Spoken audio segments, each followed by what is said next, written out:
মৃত্যুর পর সরাসরি জান্নাতে যাওয়ার ২৫টি মহামূল্যবান আমল। আপনার শুনলে অবাক হয়ে যাবে। আমি সংক্ষেপে বলবো ইনশাআল্লাহ। দুনিয়াতে ধন সম্পদ বৃদ্ধি হবে, রিজিক সম্মান ইজ্জত বৃদ্ধি করে দিবেন আল্লাহ তাআলা। সুবহানাল্লাহ। আমরা সবাই জান্নাতে যেতে চাই। জান্নাতে যাওয়ার জন্য যে আমলগুলো করা প্রয়োজন তা কি আমরা আদৌ করছি কিনা ভেবে দেখুন। প্রিয় দর্শক, আল্লাহ রাব্বুল আলামিনের সন্তুষ্টি অর্জন করে জান্নাতে যাওয়ার অনেক পথ রয়েছে। আল্লাহ তাআলা জান্নাতে যাওয়ার পথটি আমাদের জন্য সহজ করে দিয়েছেন, কিন্তু দুনিয়াবি ব্যস্ততার মধ্যে ডুবে থেকে মাঝে মাঝে আমরা এই সহজ পথটিও ভুলে যাই, তাই না?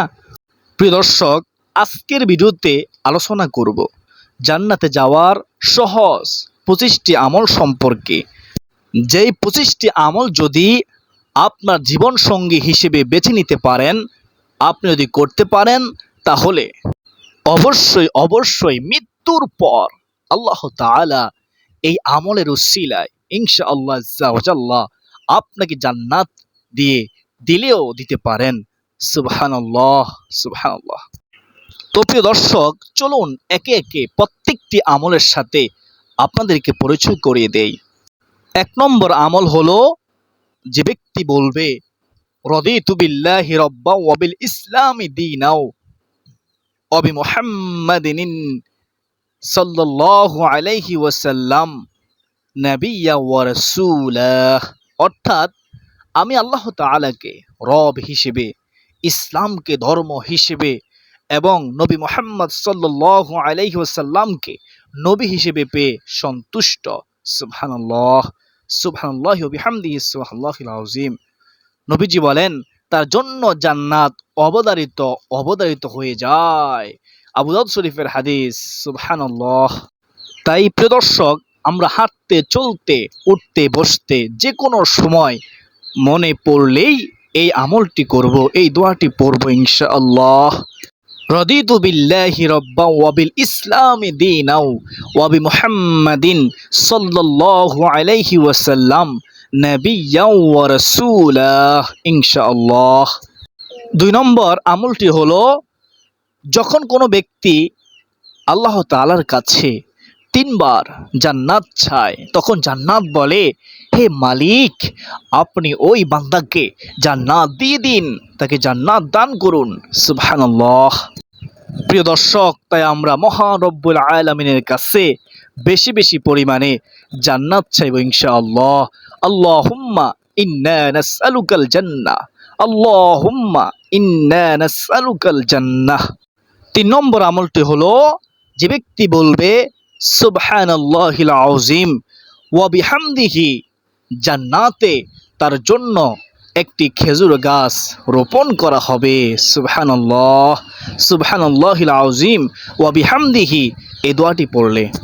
৪ নম্বর আমল হলো, আল্লাহ তাআলার সঙ্গে কোনো শরিক না করে ঈমান নিয়ে যেই বান্দা আল্লাহ তাআলার সঙ্গে দেখা করবে বা মারা যাবে, সে জান্নাতে প্রবেশ করবে। সুবহানাল্লাহ, বুখারী শরীফের হাদিস। ৫ নম্বর আমলটি হলো, যে ব্যক্তি আল্লাহ ও তার রাসূল সাল্লাল্লাহু আলাইহি ওয়াসাল্লামকে বিশ্বাস করবে, সালাত কায়েম করবে ও রমজানে রোজা রাখবে, আল্লাহ তাআলা তাকে অবশ্যই জান্নাতে প্রবেশ করাবেন। বুখারী শরীফের হাদিস। সুবহানাল্লাহ, আল্লাহু আকবার। ৬ নম্বর আমল হলো, আল্লাহ তাআলার ৯৯টি সুন্দর সুন্দর নাম আছে। যে ব্যক্তি এই নামগুলোই পরিপূর্ণ বিশ্বাস স্থাপন করে একীনের সাথে তার অনুযায়ী আমল করবে, সে জান্নাতে প্রবেশ করবে। বুখারী শরীফে রয়েছে। আল্লাহু আকবার। প্রিয় দর্শক, তাই আমরা এই আল্লাহ তাআলার সুন্দর সুন্দর নাম অর্থাৎ আল আসমাউল হুসনা গুলো পাঠ করে করে আল্লাহ তাআলার জিকির করব ইনশাআল্লাহ। ৭ নম্বর আমলটি হলো, সত্য কথা বলা। সত্যবাদিতা মানুষকে তাকওয়ার পথে পরিচালিত করে, আর তাকওয়া মানুষকে জান্নাতের পথে পরিচালিত করে। বুখারী শরীফ। সুবহানাল্লাহ, আল্লাহু আকবার। 8 নম্বর আমল হলো যে ব্যক্তি আল্লাহ তাআলার সন্তুষ্টির জন্য একটি মসজিদ নির্মাণ করলো, তৈরি করলো। আল্লাহ তাআলা জান্নাতে তার জন্য এই রকম একটি বাড়ি নির্মাণ করবেন। বুখারী শরীফের হাদিস। আল্লাহু আকবার। তাই প্রিয় দর্শক, যদি কোথাও দেখেন কাজ হচ্ছে, সেইখানে যতটুকু পারেন ততটুকু সামর্থ্য অনুযায়ী শরিক হবেন, দেওয়ার চেষ্টা করবেন, কাজে আসবে ইনশাআল্লাহ। 9 নম্বর আমল হলো যে ব্যক্তি আন্তরিকভাবে মুয়াজ্জিনের আজানের উত্তর দেয়, সে জান্নাতে প্রবেশ করবে। রাহমাতুল লিল আলামিন নবীজি বলেছেন। আমি সংক্ষেপে বলতেছি, খেয়াল করুন, কপাল খুলে যাবে। নাসাই শরীফের হাদিস। যে ব্যক্তি মুয়াজ্জিনের আজানের উত্তর দেয়, তখন মুয়াজ্জিন যেই পরিমাণ সওয়াব পায়, নেকি পায়, যে ব্যক্তি আজানের উত্তর দিল তাকেও সমপরিমাণ সওয়াব মহান মালিক আল্লাহ রাব্বুল আলামিন দিয়ে দেন।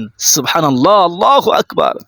তাই আমরা মুয়াজ্জিন আজানের সময় কোনো কথা না বলে যদি পারি তবে অবশ্যই জবাব দেওয়ার চেষ্টা করব ইনশাআল্লাহ। প্রিয় দর্শক, 10 নম্বর আমল হলো যে ব্যক্তি একটানা 12 বছর যাবৎ আজান দেওয়ার কাজে নিয়োজিত থাকে, দায়িত্ব পালন করে, জান্নাত নবীজি বলেছেন তার জন্য অবধারিত হয়ে যায়। সুবহানাল্লাহ, ইবনে মাজাহ শরীফের হাদিস। আল্লাহু আকবার। প্রিয় দর্শক, নবী সাল্লাল্লাহু আলাইহি ওয়াসাল্লাম বলেন, আমার উম্মত যদি জানতো যে আজান দেওয়ার মধ্যে কত ফজিলত, তাহলে তারা আজান দেওয়ার জন্য লটারির আয়োজন করত, প্রতিযোগিতা করত। প্রিয় দর্শক, এতটাই ফজিলত হলো এই আজান দেওয়া। 11 নম্বর আমল হলো যে ব্যক্তি 2 ঠান্ডার নামাজ ফজর ও এশা আদায় করবে। আর যে কেউ বলেছেন আসর নিয়মিত আদায় করবে, সে জান্নাতে প্রবেশ করবে। সুবহানাল্লাহ, বুখারী শরীফের হাদিস। আল্লাহু আকবার। 12 নম্বর আমল হলো যে ব্যক্তি জামাতে সালাত আদায়ের জন্য সকাল সন্ধ্যা নিয়মিত মসজিদে যাবে, আল্লাহ তাআলা তার জন্য জান্নাতে একটি সম্মানজনক স্থান নির্ধারণ করবেন, যেখানে তার জন্য থাকবে উত্তম মেহমানদারির ব্যবস্থা। বুখারী শরীফের হাদিস। আল্লাহু আকবার। প্রিয় দর্শক, যে ব্যক্তি সকাল সন্ধ্যা জামাতে মসজিদে সালাত আদায়ের জন্য যায়, এইখানে সকাল সন্ধ্যা বলতে বোঝায় সারাদিন 5 ওয়াক্ত নামাজ আদায় করা। সুবহানাল্লাহ। 13 নম্বর আমল হলো যে ব্যক্তি উত্তম রূপে ওযু করলো, অতঃপর খুশু খুজুরের সঙ্গে 2 রাকাত তাহিয়াতুল ওযুর সালাত আদায় করলো, জান্নাত তার জন্য আবশ্যক হয়ে যায়। রাহমাতুল লিল আলামিন নবীজি সাল্লাল্লাহু আলাইহি ওয়াসাল্লাম বলেছেন। দলিল আবু দাউদ শরীফের হাদিস। 14 নম্বর আমল হলো যে ব্যক্তি দিনে এবং রাতে 12 রাকাত নফল সালাত আদায় করবে, জান্নাতে তার জন্য একটি বাড়ি নির্মাণ করা হবে। নাসাই শরীফের হাদিস। আল্লাহু আকবার। 15 নম্বর আমল হলো যে ব্যক্তি দ্বীনি জ্ঞান অন্বেষণের জন্য বের হলো, আল্লাহ তাআলা তার জন্য জান্নাতের পথকে সহজ করে দিবেন। তিরমিজি শরীফের হাদিস। আল্লাহু আকবার। নম্বর আমল হলো রাসূল সাল্লাল্লাহু আলাইহি ওয়াসাল্লাম বলেন, আমি দেখলাম এক ব্যক্তি রাস্তায় পড়ে থাকা একটি গাছ অপসারণের জন্য জান্নাতে আনন্দে সে ঘুরে বেড়াচ্ছে এই আমলের করার কারণে। যেই গাছটি রাস্তায় পড়ে থাকার কারণে মানুষের চলাচলে কষ্ট হচ্ছিল। দলিল মুসলিম শরীফের হাদিস। আমরা যদি কখনো দেখি রাস্তার মধ্যে বা কোথাও কোনো কষ্টদায়ক বস্তু পড়ে আছে, আমরা তা সরিয়ে দেব ইনশাআল্লাহ। নবী সাল্লাল্লাহু আলাইহি ওয়াসাল্লামের হাদিস মোতাবেক আল্লাহ তাআলা আমাদেরকে অবশ্যই জান্নাতে আনন্দে ঘোরার তৌফিক দান করবেন। 17 নম্বর আমল হলো রাসূল সাল্লাল্লাহু আলাইহি ওয়াসাল্লাম বলেন, যে ব্যক্তি জিহ্বা ও লজ্জাস্থানের হেফাজত করবে, আমি তার জন্য জান্নাতের জিম্মাদারি গ্রহণ করব। সুবহানাল্লাহ, বুখারী শরীফের হাদিস। 18 নম্বর হলো অহংকার মুক্ত, চুরি মুক্ত, ঋণ মুক্ত অবস্থায় যে ব্যক্তি দুনিয়া থেকে বিদায় নেবে, সে জান্নাতে প্রবেশ করবে। সুবহানাল্লাহ, ইবনে মাজাহ শরীফের হাদিস।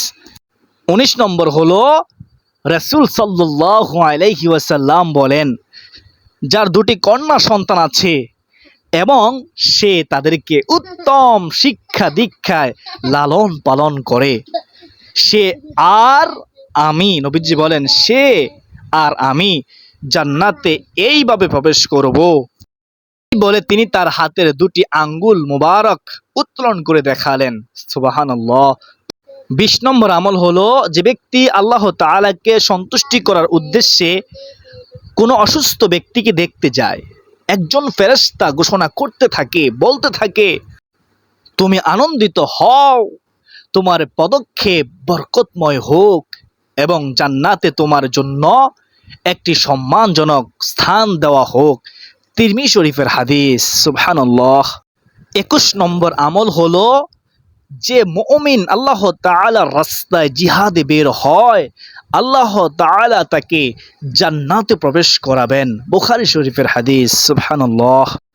22 নম্বর আমল হলো, রাসূল সাল্লাল্লাহু আলাইহি ওয়াসাল্লাম বলেন, তোমরা সালামের প্রসার ঘটাও, ক্ষুধার্তকে খাওয়াও, রাতের বেলায় মানুষ ঘুমান্ত থাকা অবস্থায় সালাতে দাঁড়িয়ে যাও, নামাজ পড়তে দাঁড়িয়ে যাও, অর্থাৎ তাহাজ্জুদ পড়ো, কিয়ামুল লাইল করো, তাহলে নবীজি বলেন তোমরা নিরাপদে জান্নাতে প্রবেশ করতে পারবে। সুবহানাল্লাহ। হাসতে হাসতে জান্নাতে চলে যাবে। ইবনে মাজাহ শরীফের হাদিস।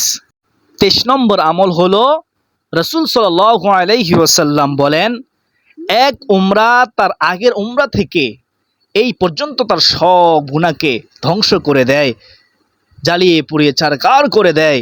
আর একটি কবুল হজের প্রতিদান, ও আমার উম্মত শুনো, তাহলে জান্নাত ছাড়া আর কিছুই নয়। সুবহানাল্লাহ। উমরা হজের পুরস্কার কি? সরাসরি জান্নাত। বুখারী শরীফের হাদিস।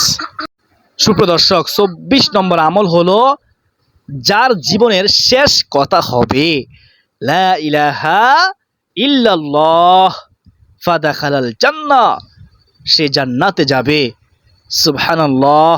আবু দাউদ শরীফের মধ্যে রয়েছে। 25 নম্বর আমল হলো, যে ব্যক্তি দিনের বেলা একবার ফজরের পরে সাইয়্যিদুল ইস্তিগফার পাঠ করবে, সে ওই দিন মারা গেলে, কখন আমাদের মৃত্যু হয় বলা তো যায় না, আমরা চেষ্টা করবো আমলটি করা ইনশাআল্লাহ। নবীজি বলেন ওই দিনে মারা গেলে সে জান্নাতে প্রবেশ করবে। সুবহানাল্লাহ। আর যে ব্যক্তি একবার, কতবার? একবার রাতের বেলা মাগরিবের পর সাইয়্যিদুল ইস্তিগফার পাঠ করবে, সে ওই রাতে মারা গেলে জান্নাতে প্রবেশ করবে। কে না চায় আমরা জান্নাতে যেতে? আমরা সকলেই তো চাই। আল্লাহ তুমি আমাদেরকে এই আমলটি করার তৌফিক দান করিও। সকলে বলি আল্লাহুম্মা আমিন। সম্মানিত দিনী ভাই ও বোনেরা, এগুলোই হলো এই জান্নাতি 25টি আমল। বিন্দু মাত্র সন্দেহ নাই। আমি হাদিসের আলোকে নবীজি যা যা বলেছেন আমি আপনাদেরকে তাই শুনাইছি, আপনারা বুঝতে পেরেছেন। প্রিয় দর্শক, আল্লাহ রাব্বুল আলামিনের দরবারে আমরা তৌফিক কামনা করি যাতে আল্লাহ তাআলা আমাদেরকে এই আমলগুলো সুন্দরভাবে, উত্তমভাবে, মনোযোগ সহকারে আল্লাহ তাআলাকে খুশি করার জন্য আদায় করার তৌফিক দান করেন। সকলে বলি আল্লাহুম্মা আমিন সুম্মা আমিন। সুপ্রিয় দর্শক, ভিডিওটি ভালো লাগলে অবশ্যই লাইক দিবেন, আর এরকম নিত্য নতুন ভিডিও পেতে আমাদের চ্যানেলটিকে অবশ্যই সাবস্ক্রাইব করে পাশে থাকা বেল বাটনটি বাজিয়ে দিবেন। যখন আমরা নতুন কোনো ভিডিও আপলোড করব, সাথে সাথে আপনার কাছে পৌঁছে যাবে ইনশাআল্লাহ। সম্মানিত দিনী ভাই বোনেরা, আজকের দিন পর্যন্ত সকলের সুস্বাস্থ্য কামনা করে বিদায় নিচ্ছি। ওমা আলাইনা ইলাল বালাগ। আসসালামু আলাইকুম ওয়া রাহমাতুল্লাহি ওয়া বারাকাতুহু।